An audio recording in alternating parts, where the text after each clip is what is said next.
অনেকক্ষণ টাইম হয় বই রয়েছে। হ্যাঁ বলতে থাকলাম আমি। মানে আমি খুব একটা সমস্যায় পড়ে গেছি। কি সমস্যা সমস্যা কোন একবার তাহলে সে ব্যবস্থা হবো। সমস্যার মধ্যে এই যে যেটা আমাদের পঞ্চায়েত ইলেকশন আইছে, হ্যাঁ ইলেকশন আছে। তার মধ্যে যেটা মেম্বারের ভোট, মেম্বার ভোট, গ্রামের ভোট। গ্রামের ভোট, তো এই ভোটটা যে দিমুকারে আমি এড়াই দিশা পাইতেছি না। দূর কোথায় কথা নেই, ভোট কারে দেবো কোন যাও কথা, ভোট এখানে দিলে এলো। না রে ভাই, তুই যে কথা কইছ ওইভাবে কথা না। হ্যাঁ ভোটে দাঁড়াইছে একটা হলো জানাতো ভাই। হ্যাঁ জানাতো ভাই তো মনে মনে কইতেছে যে আমার স্বাস্থ্য ভাই ভোট আমারই দিব। ভোট দেওয়াই রাখবো, স্বাস্থ্য ভাই যদি যেটা দেওয়াই যদি রাখো আগেই শেষ নাই তো। তাই রে।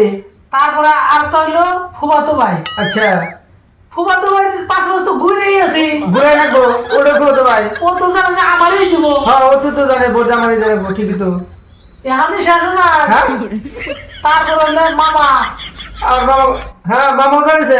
মামা তো জানে যে পুণ্যের গুলো আমারই দিব। ভাগ্যা ভাগ্যা তাহলে তো জানে দিব আমারই দিব। রাখবো তো। তাও শেষ নাই। আর তো হইলো তাওই। এ তাওই জানে যে পুতুরা পুতুরা তো আমারই দিব। ভোটটা তো আমারই দিব, কথা তো হাসাই। ওই তেল তো ফট করে বলে দেওয়া একজন এখন কারে দিব ভোটটা। কি করি হ্যাঁ সালারে কই হবেন, আমি বোধাই খেলে গেলাম গা, কারে ভোট দিবেন নিয়ে কই। তো আমার কি একটা ব্যবস্থা করাই রাখবো। এই এক কাম কর, বুড়াবুড়ি যাইয়া স্পিড বোর্ডে ভোটে থেকে